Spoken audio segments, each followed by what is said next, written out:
Now I like a curry as much as the next man. We are making the stunning, fragrant bhuna today with chicken thigh, coriander, cumin, onion seeds, a massive amount of ghee and a great punch of flavour. Let's get it.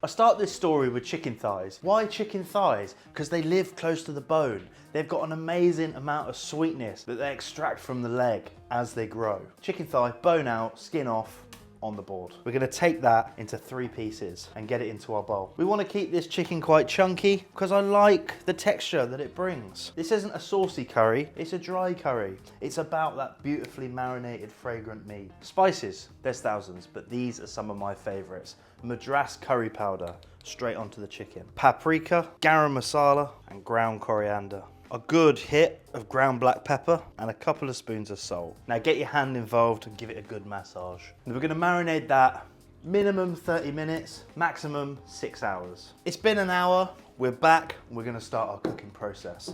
Now all great curries in Indian cuisine starts with onion. Down onto the board, slice it up. You don't want to go too thin with these. You want them to catch that caramelization, but still keep their integrity. Ginger, down onto the board, we slice. Nice and thin with this. Then 4 cloves of garlic, thinly sliced as well. At this stage, we've got all our base flavors ready to rock. We're gonna heat up our big chef pan. We're cooking the entire curry in this one pan. Onto the heat, grab a ladle, and you're just gonna pick up your ghee. Now what is ghee? Ghee is clarified butter. I've put a whole block of butter into the microwave at 600 WW and left it on for 2 minutes. That has melted the butter slowly and separated the clarified butter ghee from the milk solids. Get plenty of that into your pan. All your sliced veg straight in. Our onions are beginning to caramelize. I want to add some whole spices. I want to start the fragrance early on in the cooking. That comes in the form of 2 bay leaves, onion seeds, coriander seeds, and cumin seeds. Now a bhuna is basically about the fragrant flavor of tomato and whole spices. So if we didn't have tomatoes in it, it wouldn't be a bhuna.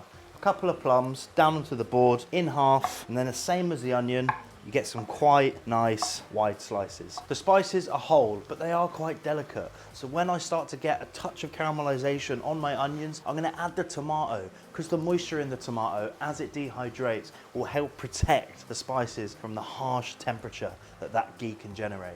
We've got to the stage where we've cooked out some of the moisture in our tomatoes. They're broken down. The shape of the tomato skin is kind of mixing in with the strands and strips of onion. It's starting to look a little bit more recognizable. We get our marinated thigh that goes straight into the pan. Create a little hole. I'm gonna squeeze in some tomato puree. And at this stage, you turn the heat up slightly and get a little bit of caramelization on the outside of that chicken. This is a dry curry. A bhuna shouldn't be saucy. It should be fragrant, sweet, succulent pieces of chicken. Now a great way of cooking chicken, meat, any sort of protein in a pan is with a lid. It captures the moisture and the steam and creates its own atmosphere inside that pan. It's a heavy lid straight on top. And that will just allow the caramelization, that cooking to continue on a really nice, gentle level. Now the last stage of this recipe is just chopping up some herbs. I've got myself some mint and coriander onto the board, roll them into a loose bunch and slice your knife through. Now you can add these on top at the end, but what I like to do is in the last stages of cooking, mix it through that bhuna and infuse all of that flavor. And then we are ready to plate. Take that stunning, fragrant bhuna and just stick it in a serving bowl. A stunning, fragrant bhuna, full of spice, full of fragrance, the sweetness and acidity of tomato, the complexity of the whole spices roasted down in that ghee, all in one stunning bowl of curry. My perfect chicken bhuna done.